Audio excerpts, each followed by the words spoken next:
مسند احمد میں ہے کہ رسول اللہ صلی اللہ علیہ وسلم نے فرمایا کہ پہلے زمانے میں ایک بادشاہ تھا، اس کے ہاں ایک جادوگر تھا۔ جب جادوگر بوڑھا ہوا تو اس نے بادشاہ سے کہا کہ اب میں بوڑھا ہو گیا ہوں اور میری موت کا وقت قریب آ رہا ہے، مجھے کوئی بچہ سونپ دو، میں اسے جادو سکھا دوں۔ چنانچہ ایک ذہین لڑکے کو وہ تعلیم دینے لگا۔ لڑکا اس کے ہاں جاتا تو راستے میں ایک راہب کا گھر پڑتا، جہاں وہ عبادت میں اور واعظ و نصیحت میں مشغول ہوتا۔ یہ بھی کھڑا ہو جاتا اور اس کے طریقہ عبادت کو دیکھتا اور واعظ و نصیحت کو سنتا۔ آتے جاتے یہاں رک جایا کرتا تھا۔ جادوگر اس کو مارتا کہ تم لیٹ کیوں آتے ہو، اور باپ بھی، کیونکہ گھر بھی وہ دیر سے پہنچ رہا تھا۔ بچے نے ایک دن اس بارے میں راہب سے شکایت کی کہ مجھے جادوگر بھی مارتا ہے اور گھر والے بھی مارتے ہیں۔ تو راہب نے اس کو کہا کہ تو ایسا کرنا کہ جب جادوگر تجھ سے پوچھے تو کہنا کہ گھر والوں نے روک لیا ہے، اور جب گھر والے پوچھے تو کہنا کہ جادوگر نے روک لیا ہے۔ یوں ہی ایک زمانہ گزر گیا، ایک طرف تو وہ جادو سیکھتا تھا اور دوسری طرف کلام اللہ اور دین اللہ سیکھتا تھا۔ ایک دن یہ دیکھتا ہے کہ راستے میں ایک زبردست ہیبت ناک سانپ پڑا ہے جس نے لوگوں کی آمد و رفت بند رکھی ہے۔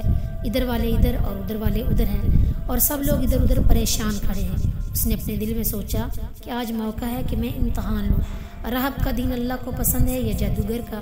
اس نے ایک پتھر اٹھا کر اور یہ کہہ کر اس پر پھینکا کہ اے اللہ، اگر تیرے نزدیک راہب کا دین جادوگر کی تعلیم سے زیادہ محبوب ہے تو اس جانور کو اس پتھر سے ہلاک کر دے تاکہ لوگوں کو اس بلا سے نجات مل جائے۔ پتھر لگتے ہی وہ جانور ہلاک ہو گیا اور لوگوں کا آنا جانا شروع ہو گیا۔ پھر لڑکے نے جا کر راہب کو خبر دی۔ اس نے کہا، پیارے بچے، آج کے دن تو مجھ سے افضل ہے، اب اللہ کی طرف سے تیری آزمائش ہوگی، اگر ایسا ہوا تو لوگوں کو میری خبر نہ کرنا۔ اب اس بچے کے پاس حاجت مند لوگوں کا تانتا بند گیا۔ اس کی دعا سے مادرزاد، اندھے، کوڑی، جزامی اور ہر قسم کے بیمار اچھے ہونے لگے۔ بادشاہ کے ایک نابینا وزیر کے کان میں یہ بات پڑی۔ وہ بڑے تحفے تحائف لے کر حاضر ہوا اور کہنے لگا کہ مجھے شفا دے دے تو یہ سب کچھ تجھے دے دوں گا۔ اس نے کہا، شفا میرے ہاتھ میں نہیں ہے، میں تو کسی کو شفا نہیں دے سکتا، شفا دینے والا اللہ وحدہ لا شریک ہے، اگر تو اس پر ایمان لانے کا وعدہ کرے تو میں دعا کروں۔ اس نے اقرار کیا۔ بچے نے اس کے لیے دعا کی تو اللہ تعالیٰ نے اسے شفا دے دی۔ وہ بادشاہ کے دربار میں آیا اور جس طرح اندھا ہونے سے پہلے کام کرتا تھا اسی طرح کام کرنے لگا۔ اس کی آنکھیں بالکل روشن تھیں۔ بادشاہ نے متعجب ہو کر پوچھا کہ تجھے کس نے یہ آنکھیں دی؟ اس نے کہا، میرے رب نے۔ بادشاہ نے خوش ہو کر کہا، ہاں، یعنی میں نے دی ہیں۔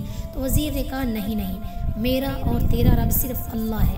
اب بادشاہ نے اس کی مار پیٹ شروع کر دی اور طرح طرح کی تکلیفیں دی اور پوچھنے لگا، تجھے یہ تعلیم کس نے دی؟ آخر اس نے بتایا کہ میں نے اس بچے کے ہاتھ پر اسلام قبول کر لیا ہے۔ اس نے اسے بلایا اور کہا کہ اب تم جادو میں کامل ہو گئے ہو، اندھوں کو دیکھنا اور بیماروں کو تندرست کرنے لگے ہو۔ اس نے کہا، غلط، میں کسی کو شفا نہیں دے سکتا ہوں، نہ جادوگر ہوں، شفا اللہ کے ہاتھ میں ہے۔ کہنے لگا، اللہ تو میں ہی ہوں۔ اس نے کہا، ہرگز نہیں۔ تو بادشاہ نے کہا، پھر تو میرے سوا اور کس کو رب مانتا ہے؟ تو اس نے کہا، میرا اور تیرا رب اللہ ہے۔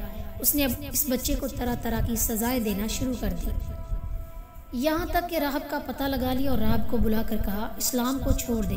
اس نے انکار کیا تو بادشاہ نے اسے آرے سے چروا دیا۔ پھر اس نوجوان سے کہا، تو بھی دین اسلام سے پھر جا۔ اس نے بھی انکار کیا تو بادشاہ نے اپنے سپاہیوں کو حکم دیا کہ اسے فلاں پہاڑ کی چوٹی پر لے جاؤ، وہاں پہنچ کر بھی اگر دین سے باز آ جائے تو اچھا ہے، ورنہ وہیں سے لڑکا دو۔ چنانچہ سپاہی اسے پہاڑ کی چوٹی پر لے گئے۔ جب اسے دھکا دینا چاہا تو اس نے اللہ تعالیٰ سے دعا کی، اے اللہ، جس طرح تو چاہے مجھے اس سے نجات دے۔ اس دعا کے ساتھ ہی پہاڑ ہلا اور سب سپاہی لڑک گئے، صرف وہی بچہ ہی باقی بچا رہا۔ وہاں سے بادشاہ کے پاس گیا۔ بادشاہ نے کہا، یہ کیا ہوا، میرے سپاہی کہاں ہیں؟ تو بچے نے کہا، اللہ نے مجھے بچا لیا اور تیرے سپاہی ہلاک ہو گئے۔ بادشاہ نے اپنے دوسرے سپاہیوں کو حکم دیا کہ اسے کشتی میں بٹھا کر لے جاؤ اور سمندر میں پھینک آؤ۔ یہ لوگ اسے لے کر چلے۔ بیچ سمندر پہنچ کر جب اسے پھینکنا چاہا تو پھر وہی دعا کی، اے اللہ، جس طرح تو چاہے مجھے ان سے بچا۔ دعا کے ساتھ ہی موج اٹھی اور سارے کے سارے سپاہی سمندر میں ڈوب گئے، صرف وہی بچہ باقی بچا۔ پھر وہ بادشاہ کے پاس آیا اور کہنے لگا، میرے رب نے مجھے بچا لیا، اور اے بادشاہ، تو چاہے کتنی تدبیریں بھی کر لے تو مجھے ہلاک نہیں کر سکتا، صرف ایک صورت ہے، جس طرح میں کہوں گا اس طرح کرے تو میری جان نکل سکتی ہے۔ اس بچے نے کہا، تمام لوگوں کو ایک میدان میں اکٹھا کرو اور پھر کھجور کے تنے پر مجھے سولی چڑھا۔ اور میرے تیر کو میری کمان پر چڑھا اور بسم اللہ ربی حاضل غلام یعنی اللہ کے نام سے جو اس بچے کا رب ہے پڑھ کر تیر میری طرف پھینک دے، وہ مجھے لگے گا اور میں مر جاؤں گا۔ بادشاہ نے یہی کیا، تیر بچے کی کنپٹی میں لگا، اس نے اپنا ہاتھ اس جگہ پر رکھ لیا۔ چاروں طرف سے یہ آوازیں بلند ہونے لگی، ہم اس بچے کے رب پر ایمان لائے۔ یہ حال دیکھ کر بادشاہ کے ساتھی بڑے گھبرائے اور کہنے لگے، ہم تو اس بچے کی ترکیب سمجھے ہی نہیں، دیکھیے اس کا اثر کیا بڑھا، سب لوگ دین اسلام میں داخل ہو گئے۔ ہم نے تو اسے اس لیے قتل کیا کہ کہیں اس کا مذہب پھیل نہ جائے، لیکن جو ڈر تھا سامنے آ ہی گیا اور سب مسلمان ہو گئے۔ بادشاہ نے کہا، اچھا یہ کرو کہ تمام محلوں اور راستوں میں خندقیں کھدواؤ، ان میں لکڑیاں بھرو اور آگ لگا دو، جو اس دین سے پھر جائے چھوڑ دو اور دوسرے کو اس میں پھینک دو۔ مسلمانوں نے صبر، شکیب اور سہارے کے ساتھ آگ میں جلنا منظور کیا اور اس میں کودنے لگے۔ البتہ ایک عورت جس کی گود میں دودھ پیتا چھوٹا سا بچہ تھا ذرا جھجکی تو اس بچے کو اللہ نے بولنے کی طاقت دی۔